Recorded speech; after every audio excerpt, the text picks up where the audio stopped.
Tell them your name. But you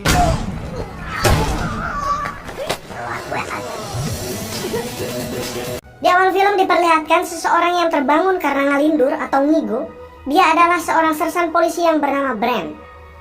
Ketika melihat keluar jendela, ia melihat 3 orang yang mencurigakan. Brand mendatanginya dengan membawa tongkat hoki.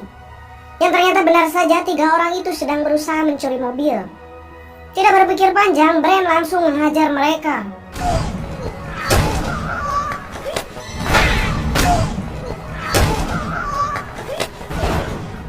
Sebelum meninggalkan mereka, Brand memberi pepatah, jika melawan seseorang yang tidak sebanding dengan kalian, maka pilihlah senjata yang tepat.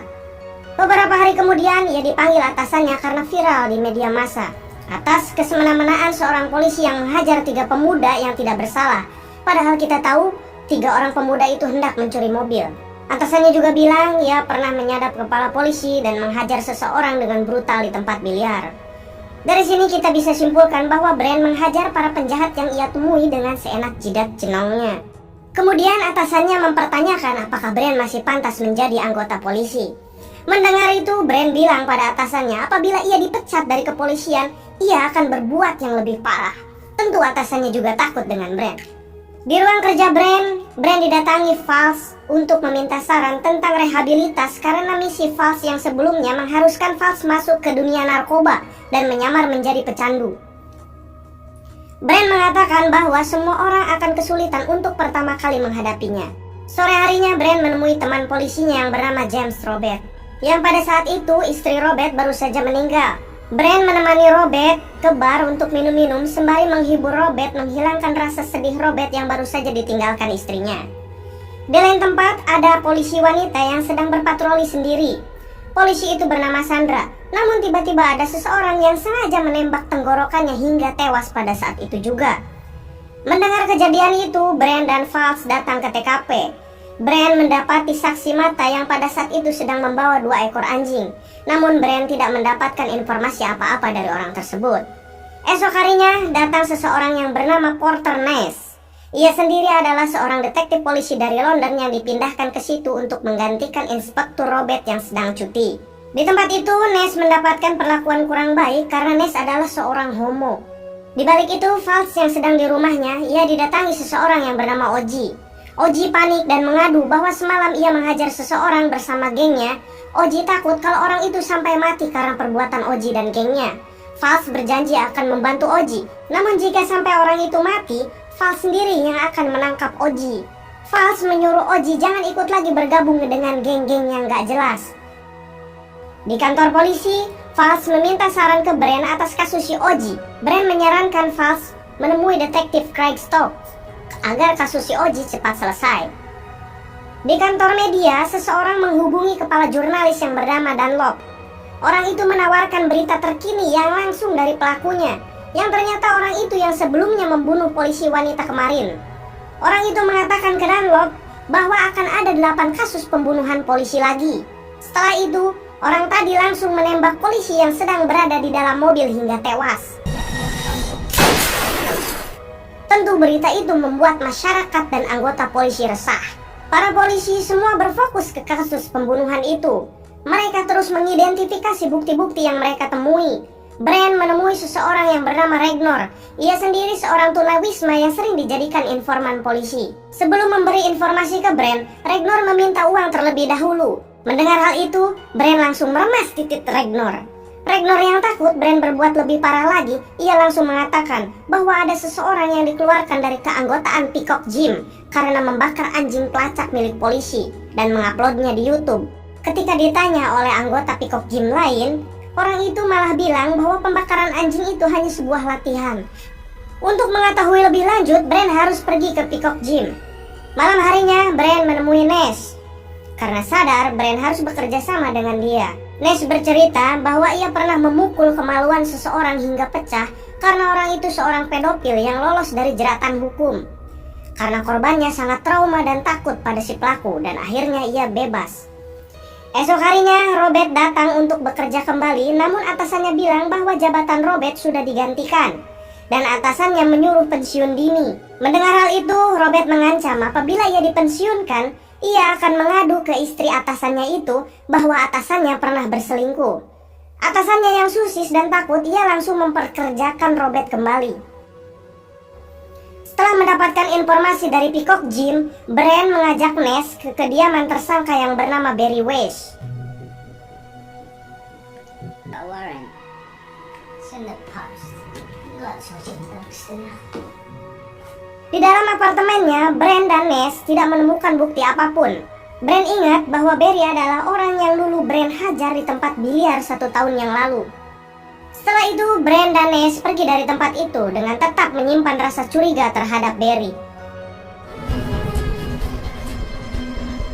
Barry sendiri sekarang mengikuti Robert untuk target selanjutnya.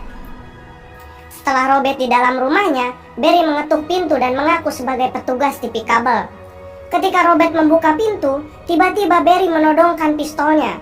Robert berusaha menghindar hingga terjadi baku hantam. Namun pada akhirnya Barry berhasil membunuh Robert dengan palu hingga tewas.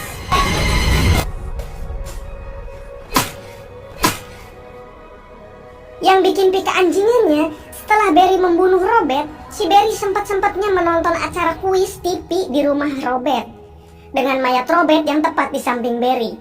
Tidak sampai di situ, Barry sempat-sempatnya juga mandi biar adem mungkin ya, anjing bener. Setelah itu Barry membawa seragam polisi Robert, kemudian membakar apartemennya untuk menghilangkan jejak. Di luar, ketika para pemadam sedang berusaha memadamkan api, dengan santai sambil bersepeda, Barry menghubungi Dunlop dan mengatakan bahwa ia telah membunuh polisi Robert. Yang kali ini ia membunuh dengan palu. Anjir. Yang mana ini adalah pembunuhan yang ketiga Barry. Barry juga memperkenalkan namanya sebagai Blitz. Barry menyimpan barang-barang yang ia ambil dan disimpan di sebuah mobil di parkiran tua. Di kantor polisi semua resah atas pembunuhan polisi yang terus saja terjadi. Brent yang baru datang, ia sangat terkejut atas kematian polisi Robert. Ketika melihat berkas-berkas yang tersisa dari kejadian kebakaran itu, Brent menemukan sebuah kartu keanggotaan Peacock Gym. Ia pun langsung menyuruh polisi lain mengecek apakah Robert termasuk dalam anggota Peacock Gym sebelumnya. Ragnar yang yakin semua kasus pembunuhan itu Barry yang melakukannya, ia mencari bukti di tempat sampah di dekat kediaman Barry.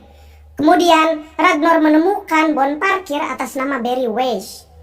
Ragnar yang yakin kasus ini akan menghasilkan pundi-pundi rupiah, ia langsung mengecek ke parkiran yang tertera di bon tersebut. Ketika sudah pergi ke sana, ia melihat mobil Barry yang sudah terparkir lama di sana. Setelah Ragnar mencokel bagasinya, ia menemukan barang bukti pembunuhan Robert. Karena otak Ragnar hanya memikirkan duit, Ragnar malah menghubungi Dunlop, sang jurnalis atau wartawan. Kemudian, ia berencana menjual informasinya yang diketahui seharga 50.000 pound sterling. Dunlop yang sangat ingin informasi itu, ia langsung mengiyahkannya. Singkat cerita, Dunlop dan Ragnar mendatangi parkiran itu. Ragnar menunjukkan di dalam bagasi mobil terdapat barang bukti pembunuhan Robert. Namun di balik itu, Barry melihat mereka berdua sedang membuka bagasi mobilnya. Setelah Dunlop dan Ragnar pergi, Barry langsung memindahkan barang bukti tersebut. Dunlop dan Ragnar pergi ke sebuah bar dengan Barry yang mengikutinya diam-diam. Sebelum memberitahu nama si pelaku, Ragnar meminta uangnya terlebih dahulu. Tidak yakin uang di dalam itu berisi 50.000 pound sterling, Ragnar berniat menghitungnya di toilet. Ketika sedang asik menghitung uang, tiba-tiba Barry datang. Ragnar sangat ketakutan. Kemudian Barry memasukkan kepala Ragnar ke kloset berisi air hingga tewas. Setelah itu Barry keluar dengan uang 50.000 pound sterling. Fals menemui detektif Stokes untuk membahas kasus si Oji. Stokes bersedia membantu Fals dengan syarat menemaninya minum nanti malam. Fals yang sedikit suka dengan Stokes tentu mengiyahkannya. Malam harinya, Fals minum bersama dengan Stokes, namun di luar terlihat Barry sedang mengawasi Fals. Yang tentu, Fals adalah target selanjutnya. Di lain tempat, Brent sedang mencari tahu dengan melihat data-data Barry. Ternyata Barry sering keluar masuk penjara, namun kasusnya kasus ringan. Brent menemukan hal yang menarik, bahwa polisi yang pernah menangkap Barry adalah polisi-polisi yang kemarin tewas. Brent juga melihat data bahwa Fals temannya pernah menangkap Barry, yang artinya Fals akan menjadi target selanjutnya. Brand meminta agar para polisi pergi ke rumah False untuk berjaga sekarang juga. False terlihat baru sampai ke rumahnya. False dan Stok sempat bertengkar karena False menganggap Stok hanya memberi harapan palsu. Kalian yang sering begitu pasti sudah paham. Karena kesal, False keluar dari mobil dan berjalan kaki ke rumahnya. Ketika sedang membuka pintu, tiba-tiba Barry menyerang dari belakang. Namun False berhasil menghindar. Si Oji yang ternyata ada di situ, ia berusaha menolong False. Namun naas, si Oji harus tewas di tangan Barry dengan diinjak kepalanya saat terjatuh di trotoar. Si Oji pun tewas seketika. Para polisi baru datang ke TKP sesaat setelah kejadian itu. Terlihat False sangat terpukul akibat kematian si Oji. Brand dan Ness pergi ke rumah Barry yang dulu pernah mereka datangi. Namun Barry sudah pindah ke tempat lain. Ness menyarankan agar foto Barry dipajang di media massa sebagai buronan agar Barry mau keluar atau menyerahkan diri. Brand tentu setuju. Setelah beberapa hari, Ness dan polisi lain mendapat info bahwa Barry menginap di salah satu hotel. Ketika sedang akan didobrak pintu hotel itu, Barry langsung saja keluar dan kabur lewat jendela. Kemudian terjadi kejar-kejaran yang sangat sengit.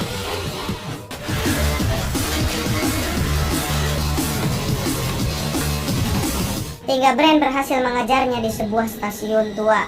Kita tahu bahwa Brand akan sangat kejam terhadap semua penjahat yang ia temukan. Apalagi penjahat yang satu ini adalah penjahat yang sudah membunuh teman polisinya.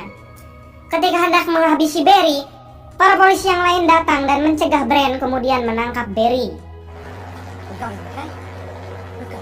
Setelah itu di ruang interogasi, Barry meminta pengacara dan roti sandwich. Setelah itu si pengacara mengatakan apabila dalam waktu 2 hari Barry belum juga mendapat tuntutan, maka Barry wajib dibebaskan. Sedangkan para polisi belum juga mendapatkan bukti yang cukup untuk menahan Barry. Pengacara Barry juga bilang bahwa Barry meminta roti sandwichnya diganti karena yang dihidangkan di sana rotinya sudah apek. Dan ia meminta update status di Facebook. Bangsat emang ya. Brand dan Ness terus mencoba mencari bukti hingga mereka mampir di sebuah kafe untuk membahas Barry. Brand teringat atas perkataan Ness dulu bahwa Ness pernah menghajar seseorang pedofil di luar hukum yang terbebas dari jeratan hukum karena sang pelaku telah membuat korbannya bungkam. Kali ini Brand berniat apabila Barry West tidak bisa dihukum, maka Brand akan tetap melakukannya di luar jalur hukum. Ness tidak menyetujuinya dan pergi dari sana. Setelah itu Brand menemui Barry di ruangan interogasi. Brand mengatakan agar Barry mengaku saja, karena apabila Barry bebas, di luar sana tentu akan lebih berbahaya bagi Barry, ucap Brand. Barry hanya tersenyum menghinakan Brand. Setelah itu Barry dibebaskan karena para polisi tidak punya banyak bukti untuk menangkap Barry. Barry berjalan sambil seolah-olah menghinakan para polisi di sana.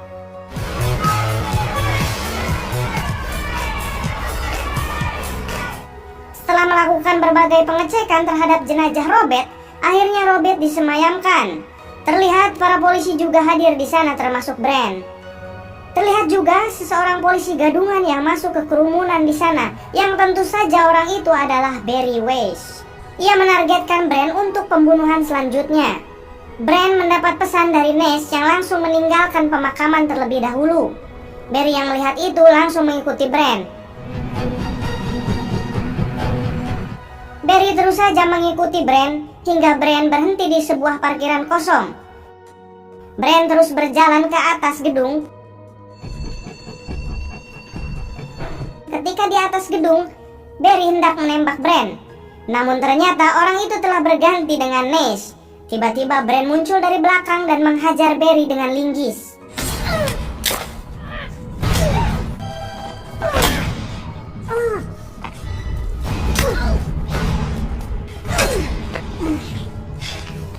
Barry mengancam akan meramaikan kasus ini di media dan tentu akan menuntut mereka berdua. Tanpa sedikit pun berpikir bahwa Brand akan membunuh Barry untuk kali ini. Brand pun menghabisi Barry hingga tewas. Sesaat sebelum mereka meninggalkan TKP, Brand bilang ke Nash bahwa kasus pembantaian kepada para polisi akan menjadi kasus yang tidak akan pernah terpecahkan tamat.